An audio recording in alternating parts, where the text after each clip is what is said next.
you. First of all, I would like to thank Dr. Kitsiri Singh for inviting me for this important session. I think this is something really important, this topic, which is something which is very coming up. I have been listening to previous lectures. It was very nice and it was very diverse. So one of the things which was given the task to me was looking at the these nutritional needs of the athletes and what are these so-called supplements and how the requirements, how can we meet in the country. So I thought, first of all, just for you to remind what is nutrition basics. This is something very important. All of us know there are, we have learned everywhere these things, but I thought that I will just emphasize this part. Because we have the calorie containing nutrient like carbohydrate, protein, fats, as well as non-calories one like vitamin, minerals, and water. But all these six nutrients are essential for all of us and including athletes. So this is something we have to always keep it in our mind. And the second one, which is very much important that sometimes we forget, that is micronutrients. Which has vitamins and minerals. All these vitamins and minerals we need every day for our life. And the athletes also in the same manner, they need all these things. So in that sense, we have to see how we can fulfill the needs of athletes for them to get these important nutrients. So this is something I'm going to really tell you in the very nutshell within my 15 minutes. I think I will do very slowly. And if you really need any language one, I can always tell it in, speak it in Sinhala also. But I will stop very slowly, then you will understand the thing. When we look at the nutritional needs of athletes, I think this is something today, our main topic. Actually, especially athletes, their nutritional needs are a bit different and a bit differ. Compared to the kind of the people who casually go to the gym, and especially that when it is looking at the elite athletes, you have to really look at the proper needs of nutrition of them, because as I think I know the audiences consist of coaches and people who are really doing sports, so you know it how much, but I'm really going to emphasize how we can really looking it and how we are going to kind of put it in the proper manner. So then but one of the good news is most of the athletes, they can obtain all these, what I mentioned is this essential, non-essential nutrient and the non-caloric nutrient, everything from our varied and the balanced diet. So which really signify everybody who are doing sports, they don't really need supplement, because we can really get it from the way our normal, if we are really stick with the varied balanced diet, we can really get all the needs, especially athletes, they can get their needs. And the one of the things we have to always emphasize is these athletes, they spend a lot of energy during their training as well as competition.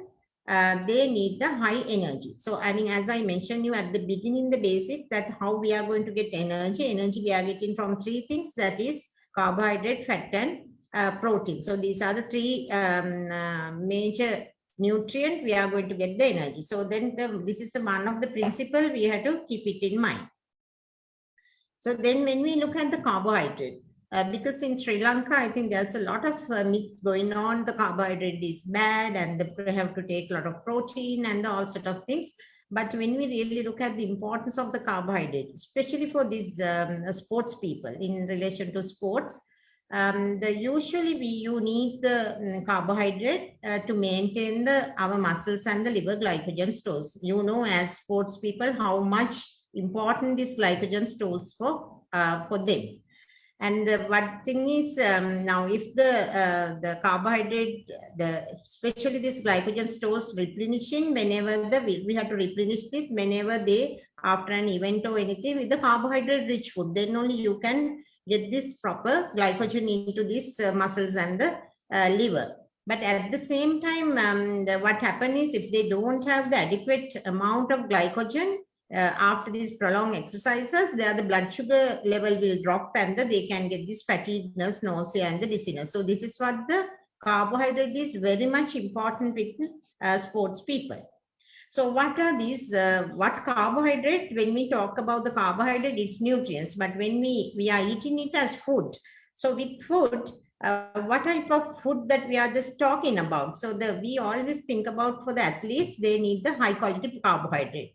Under this high quality carbohydrate, there are three main things, that is fruits and vegetable, whole grain cereals, and the beans, legumes, or kind of things what we call is pulses. Why these three groups are very important, because which contain fiber, vitamin, minerals, and the phytonutrients. What do you mean by the phytonutrients? These are non-nutrient, but this will really prevent so many diseases in the thing, because we have to really think about athletes for the long term, their health and the long term prevention from the diseases. So this is what the phytonutrients are very much important. So in that sense, these are the three carbohydrate groups we had to really aim on when we are looking at the athlete's diet. Then the next thing comes is the protein. I think this is something very important, the protein, because nowadays protein has become very popular.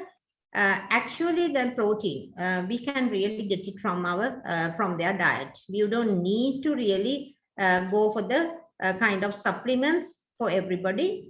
And especially these proteins are very much needed for athletes to repair and build the muscles.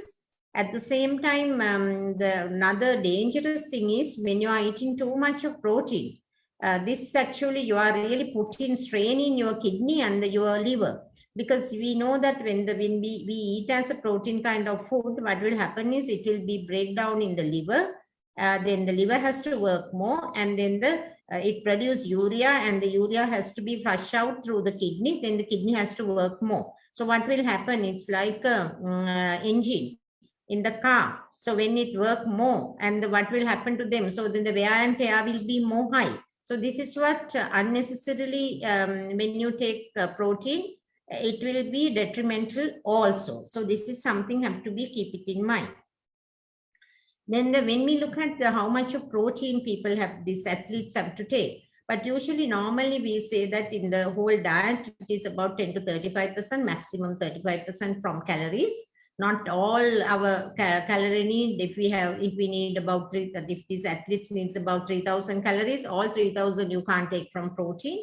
Only maximum 35% of calories we can get from protein. And the usual people, it is 0.8 gram per kilogram, but for the athletes, it is something like 1.2 to 1.7, maximum is 1.7 gram per kg. That is also for the weightlifters and the people who are really need to get this muscle training people only that much. But we have observed in the practice, people really go for even the very high level of protein. So these are actually long term. It is not good for athletes. And whenever look at the protein rich food, I thought I will just emphasize. And this is this picture. This is our plate of our kind of plate.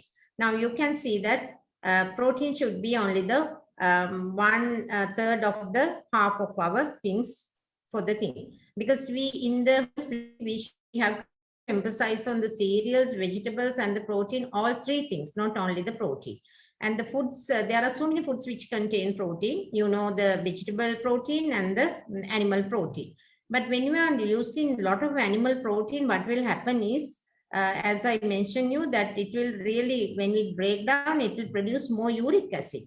So in the uric acid, what will happen? They ended up with the gouts. So these are the other problems. These athletes ended up, and we know that some of them come to us after the age of 35 when they have given up the sports. They come with gouts. So whole life they have to suffer with the with this condition gout. We know how painful this gout when they have when they come to the kind of in the acute phase. So this is what we have to always think about, this protein, whether animal protein coming from the animal-rich animal sources or whether coming from the vegetable sources. So which one has to be really thin, and what's the kind of mixture or combination out of that.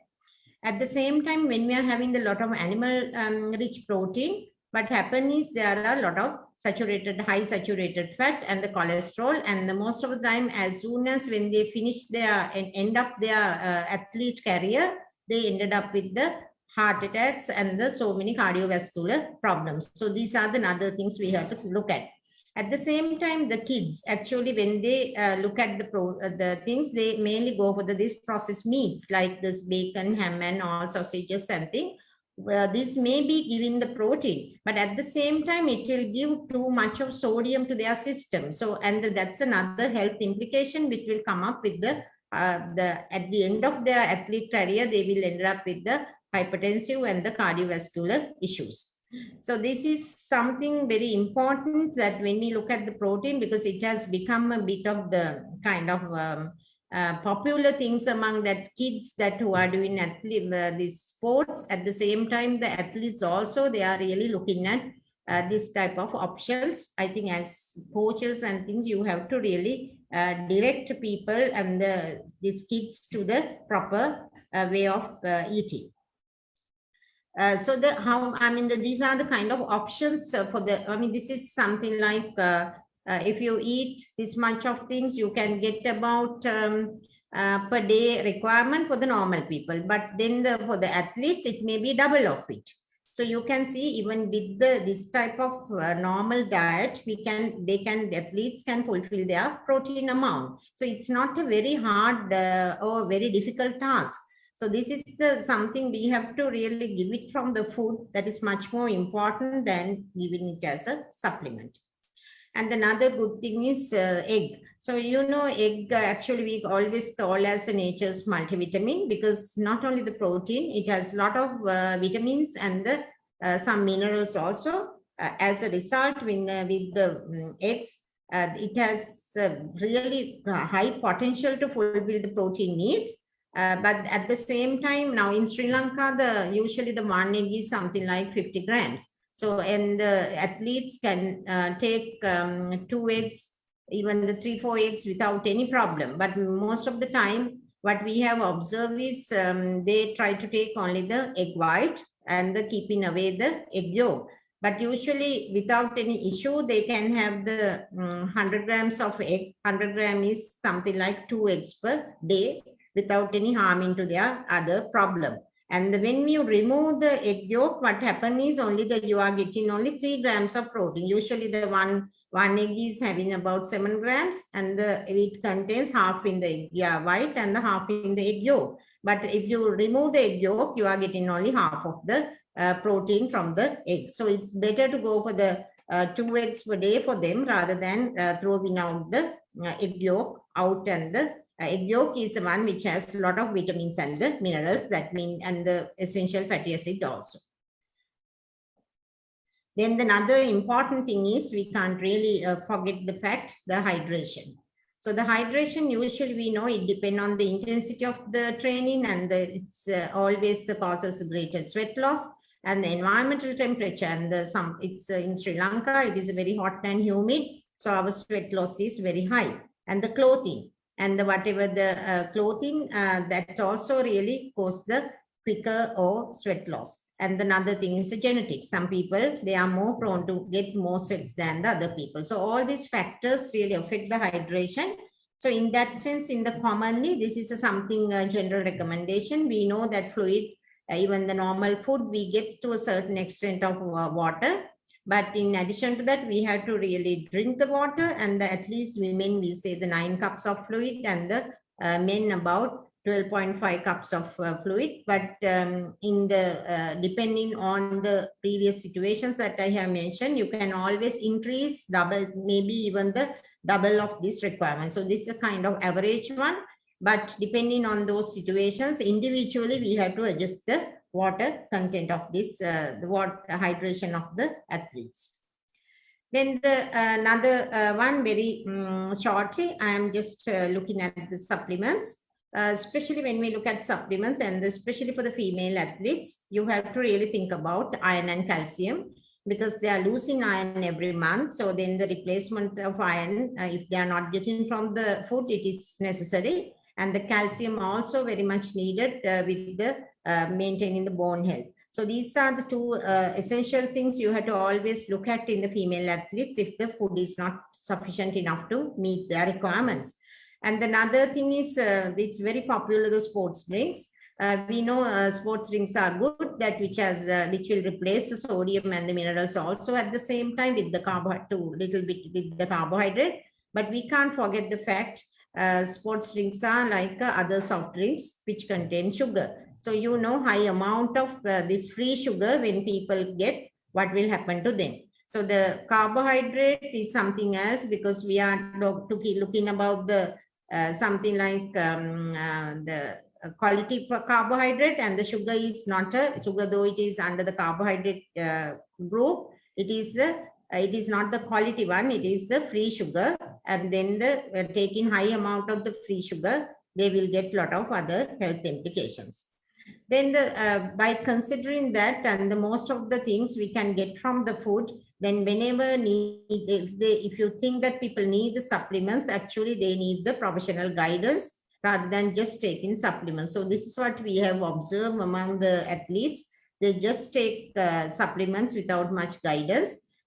Sometimes they take it unnecessary, because you know that especially the protein supplements, if you take too much, it won't use for the muscle synthesis. So it is not used, then it will just go as the calorie and it will go. But if we don't take carbohydrate enough, what will happen is whatever the protein you are taking, it will be break down for your calories, and then it won't be used by the muscles. And especially the other important thing is this too much protein, it will overwork your kidneys, and their kidneys. This is something very detrimental for these athletes. So when we really look at Sri Lankan context as a problem level, I think sports nutrition has a very high scope. Not only at the athletes level, even from the school age. I think schools also, the kids are involved with the different kind of combined sports and the different kind of sports and the competitive sports. So from the beginning, they should really be guided to take the adequate and the proper nutrient to maintain their kind of sports facilities. At the same time, even the elite athletes, they need the kind of very guided kind of nutritional needs and the nutritional support to get their good performance. Because one of the big factor is all the sport performance are influenced by these genetics and the training and condition. And the third factor is nutrition. So nutrition has been considered as one of the greatest point of the for the increase in the sport performance. So so this is something very nutshell. I think with my 15 minutes, my presentation. If you need any questions, actually I can answer. Thank you.